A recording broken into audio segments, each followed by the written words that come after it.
Hi everyone, this is Molly from Lessons by Molly. I'm here today to tell you about the Claim game.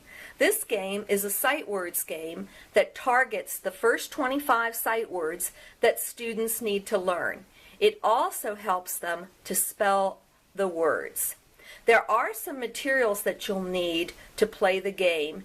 You'll need the printable Claim game board, and you'll need 2 sets of letter tiles that are programmed to align with the words that are shown along the pool's edge.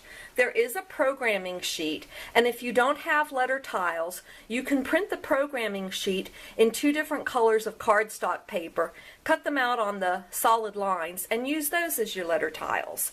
You'll also need 2 sets of bingo chips that are in 2 different colors. This game is for 2 players.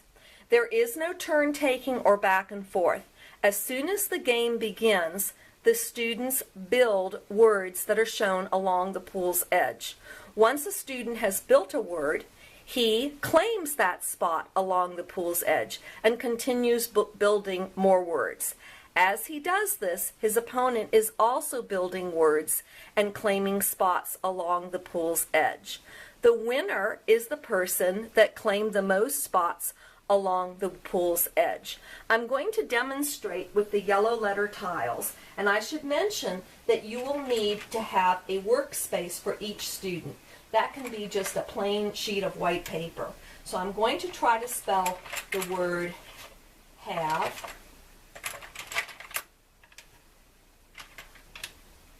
And then I'm going to claim it. As I'm doing this, my partner is also claiming spots. At. I'm here today to show you how to play the game Fish in the Water. This game targets the first 25 sight words that students need to learn.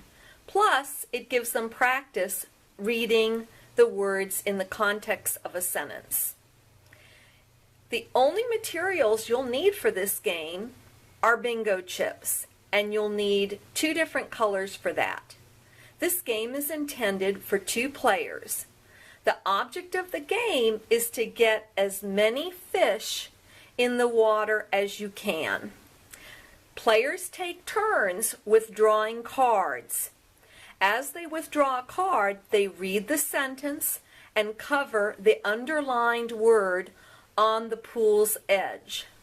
When they have 3 or more covered that are side by side on the pool's edge, they slide those chips into the water.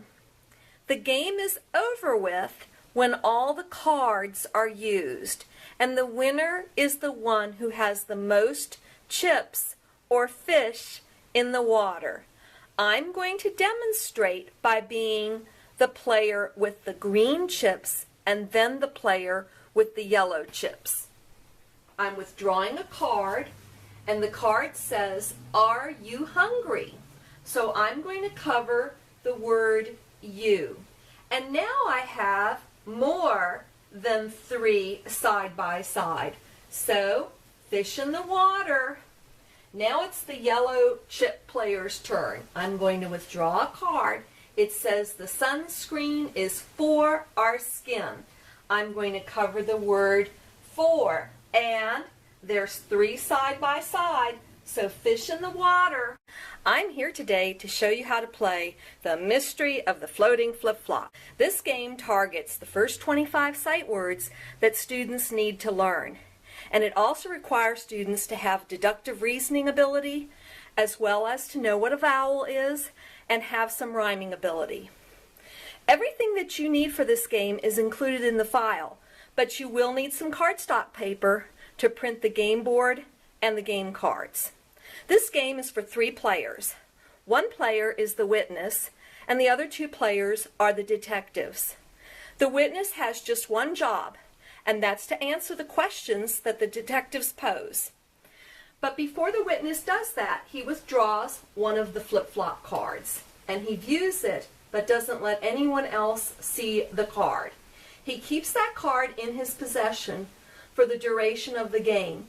Or if he's able to remember the word and its spelling, he can put it face down in the pool. The detectives withdraw interrogation cards. This interrogation card says, does the word have an H? The word did not have an H. On does not have an H. So the detectives rule out all the words that have a letter H. So they would rule out have, he, and several other words that are on the recording sheet. The game continues until one of the detectives decides to name the word that is floating in the pool. If he names it correctly, he wins. If he names the wrong word, he immediately loses the game and the other detective wins. The goal of the game is to name the word that is floating in the pool before the other detective does. That's all for now.